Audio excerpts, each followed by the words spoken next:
हमें एक बोर्ड दिखाया जाता है जिस पर ओडेला लिखा होता है। एक बच्चा हाथ में चाय और केतनी लेकर रेल की पटरियों को पार कर रहा होता है। तभी देखता है कि एक बच्ची अपने हाथ में किसी का कटा हुआ सिर लेकर आ रही है। बच्चा देखते ही डर जाता है और उससे चाय की केतली और चाय का गिलास गिर जाता है और बच्चा वहां से भाग जाता है। बच्ची कटा हुआ सिर लेकर पुलिस स्टेशन जाती है और कटा हुआ सिर पुलिस के सामने रख देती है। तो सभी पुलिस डर जाते हैं। तभी उनमें से एक पुलिस महिला कहती है कि 6 महीने पहले ही उस तिरुपति का सिर कटा मिला था। अब ये कहां से आ गया? अब हमें दूसरा सीन दिखाया जाता है। अब हमें एक बॉडी दिखाई जाती है जिसका सिर बॉडी से अलग होता है। जब डॉक्टर अपने कंपाउंडर से पूछता है कि इसे किसने मारा, तो कंपाउंडर बताता है कि उसकी पत्नी ने मारा था।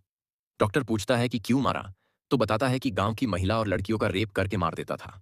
तब डॉक्टर ने कहा कि उसकी पत्नी ने सही किया, न जाने कितनी और महिलाओं और लड़कियों की जिंदगी बर्बाद करता। जब बॉडी का पोस्टमार्टम हो जाता है तो कंपाउंडर आवाज लगाता है कि कौन ओढ़ेला से है। तो दो आदमी हाथ उठाते हैं जो कि उसके भाई होते हैं। आओ बॉडी को ले जाओ। बॉडी को जब घर लेकर आते हैं तब गांव का सरपंच पंडित को और गांव के सभी लोगों को बुलाकर कहता है कि बेगुनाह लड़कियों को जान से मार देता था। उसे नया जन्म नहीं मिलना चाहिए। हमें उसकी लाश को ऐसी सजा देनी चाहिए कि आसपास के गांव को मरते दम तक याद रहे। तो पंडित बताता है कि तो फिर उसका एक ही तरीका है, समाधि दंड। इस दंड को देने के लिए दो काले मुर्गे खून से नहलाना होगा और गांव वालों के सभी का नाखून और सभी के थोड़े कपड़े उसकी समाधि में देना होगा, ताकि उसकी आत्मा कभी नया जीवन ना ले पाए और हमेशा तड़पती रहे। अब सभी गांव वाले मिलकर उसकी लाश को दफनाने आते हैं तो तिरुपति का भाई गांव के सरपंच से विनती करता है कि ऐसा मत करो। पर सरपंच और गांव वाले नहीं मानते, उसे दफना देते हैं। तभी वहां पर हल्की हवाएं चलने लगती है और आसमान में काले काले बादल दिखाई देने लगते हैं। फिर हमें दूसरा सीन दिखाया जाता है। तीन साधु जो बर्फीले पहाड़ के गुफा में ध्यान लगाकर बैठे होते हैं।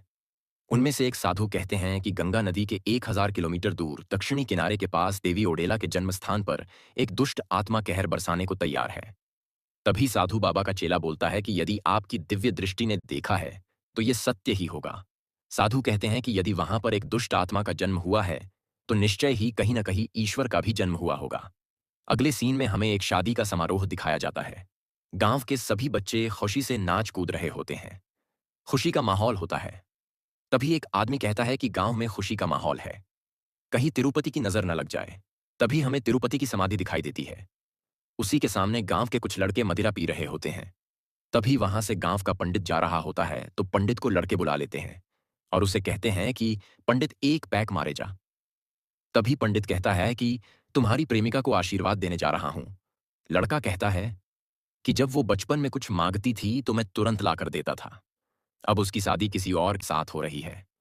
तभी लड़का कहता है कि मैं उसका रेप कर दूंगा और पूरा इल्जाम मुर्दा तिरुपति पर लगा दूंगा। तभी पंडित गुस्सा हो जाता है और वहां से जाने लगता है तो उसे पेशाब लग जाती है। वहीं पर तिरुपति की समाधि को होती है, उसी पर पेशाब कर देता है।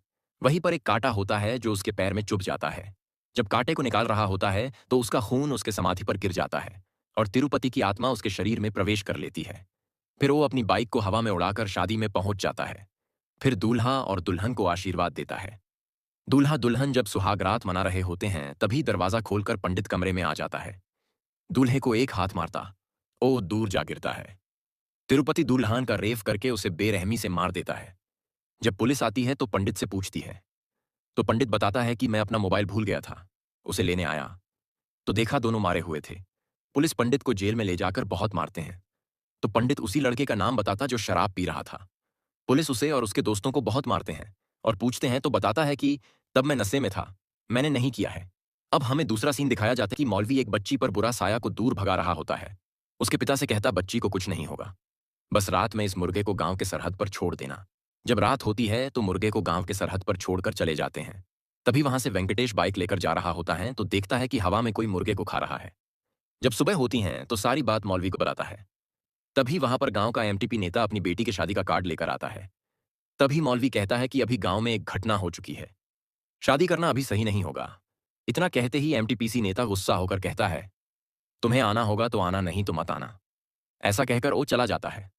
अगले सीन में दिखाया जाता है तिरुपति की साइकिल रात में अकेली चल रही होती है। तिरुपति की माँ, भाई और बहन उसकी समाधि पर उसके पसंद का खाना लेकर जाते हैं। तभी उसकी माँ की नजर उसकी साइकिल पर पड़ती है। अपने छोटे बेटे से कहती कि पीकर साइकिल यही छोड़ गया है। ओह, तभी कहता है कि मैंने नहीं छोड़ी। जब शाम होने लगती है तो वहां से सभी चले जाते हैं। फिर दिखाया जाता है कि तिरुपति की आत्मा सभी खाने को खा जाती है। अगले सीन में दिखाया जाता है, एमटीपीसी नेता की बेटी की शादी हो रही होती है। तभी उसके घर पर सरपंच जाता है और शादी का आनंद ले रहा होता है।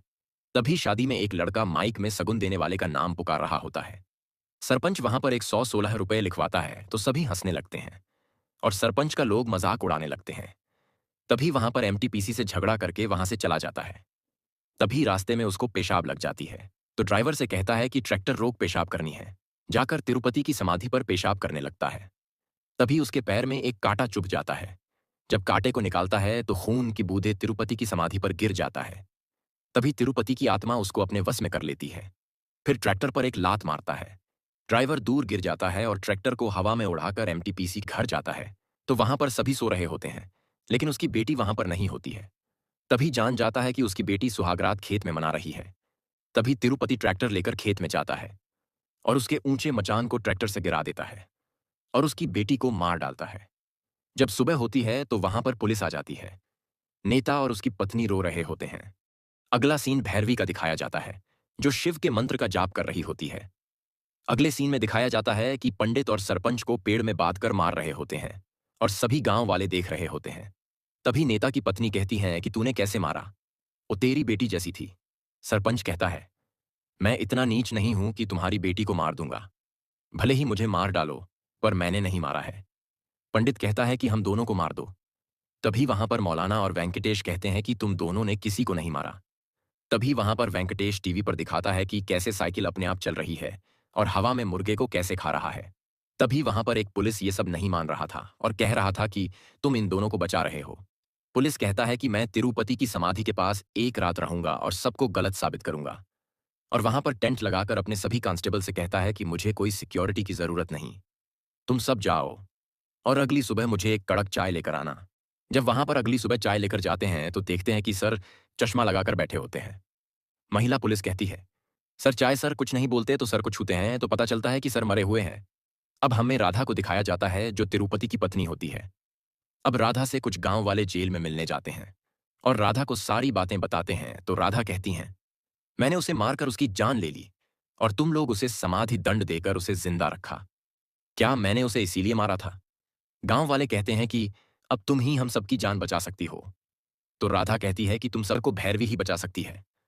तभी नेता कहता है, तुम्हारी बहन भैरवी राधा बताती है कि तुम सब ये जानते हो कि भैरवी घर छोड़ के चली गई थी, पर तुम लोग ये नहीं जानते कि भैरवी क्यों गई थी।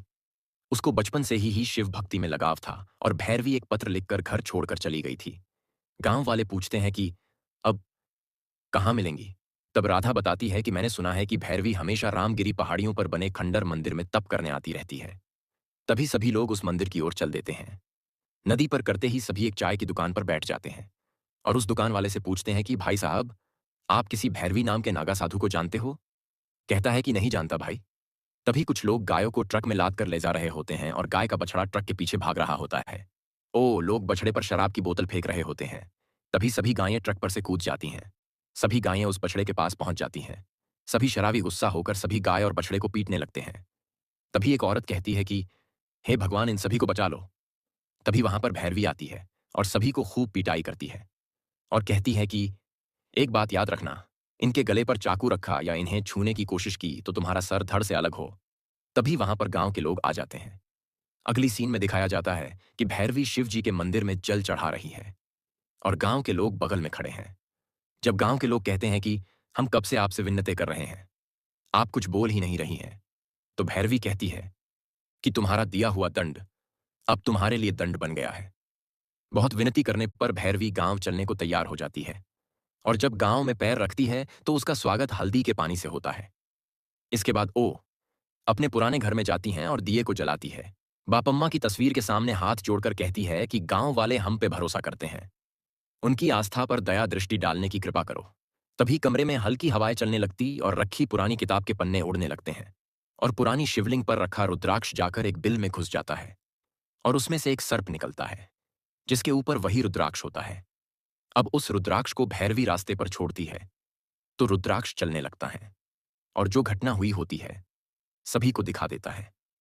रुद्राक्ष तिरुपति की समाधि पर जाकर रुक जाता है। तिरुपति की आत्मा कहती है कि यहां से चली जा। तभी भैरवी त्रिशूल लेकर शिष्याओं को मंत्र पढ़ने को कहती है और त्रिशूल को तिरुपति की समाधि पर गाड़ देती है। और गांव वालों से नंदी की 4 मूर्ति और नवमेल का अनाज, गंगा जल और साधु की जटा लेकर बात देती है और कहती है कि कल से शुक्ल पक्ष शुरू हो जाएगा। अगले 15 दिनों में तिरुपति की आत्मा नष्ट हो जाएगी।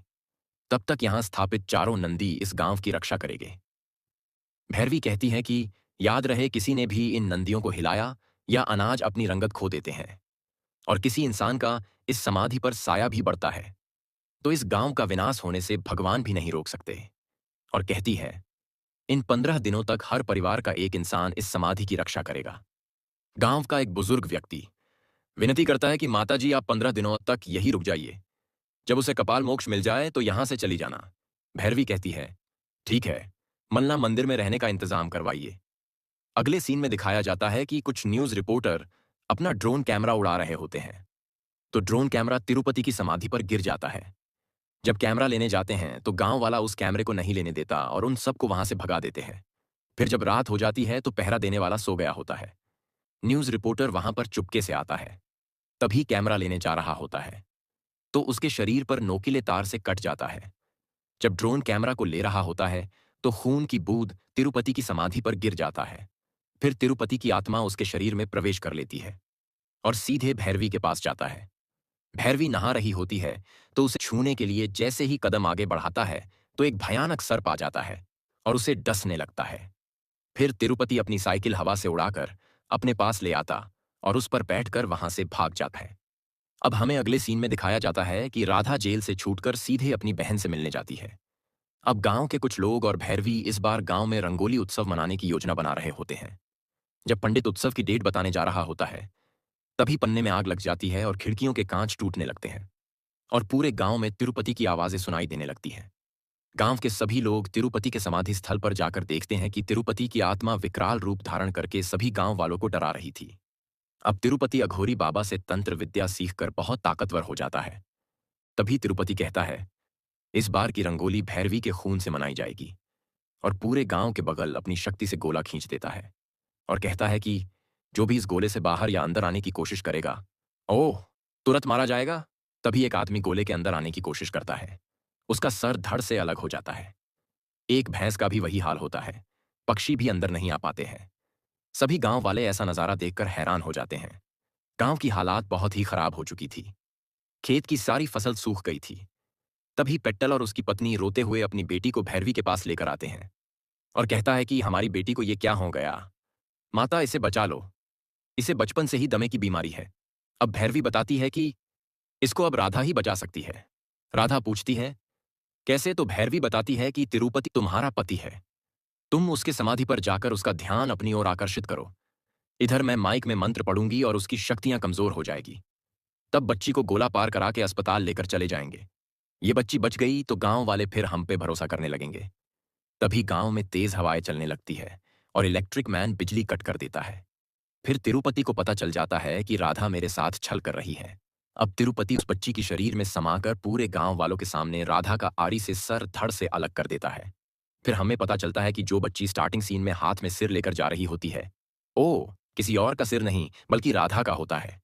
अगली सीन में राधा की बॉडी को भैरवी जला रही होती है।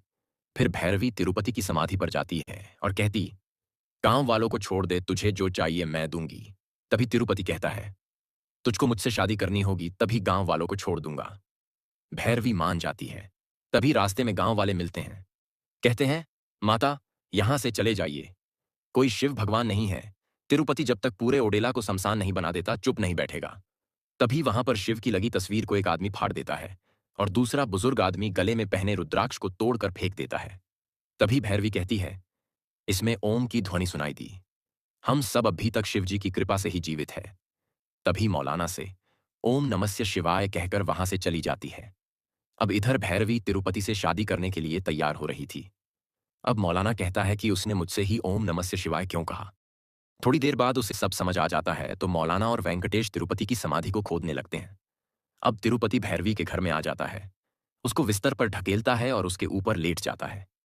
तभी उसके मुख से ओम नमः शिवाय की ध्वनि सुनाई देती है तो तिरुपति कहता है कि गांव वालों के साथ मिलकर साजिश रच रही है।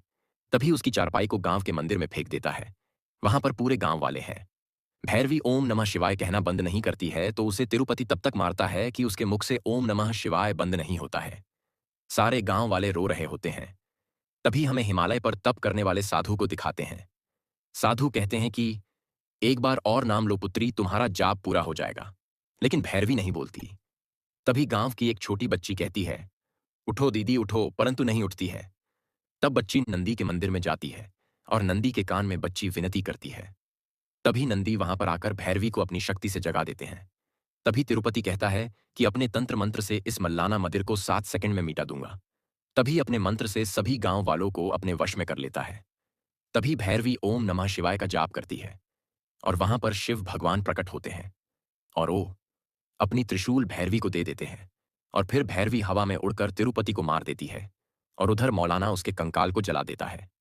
इस तरह तिरुपति मारा जाता है। गांव के सभी लोग ओम नमः शिवाय कहते हैं। अगले सीन में दिखाया जाता है कि कुछ लोग दुकान पर चाय पी रहे होते हैं। तभी साइकिल की घंटी सुनाई देती है तो चाय का गिलास गिर जाता है। तो देखते हैं कि साइकिल अपने आप चल रही है। तो सभी लोग डर जाते हैं। इसके बाद ओडेला 3 दिखाया जाता है और इस कहानी का सस्पेंसदार अंत हो जाता है।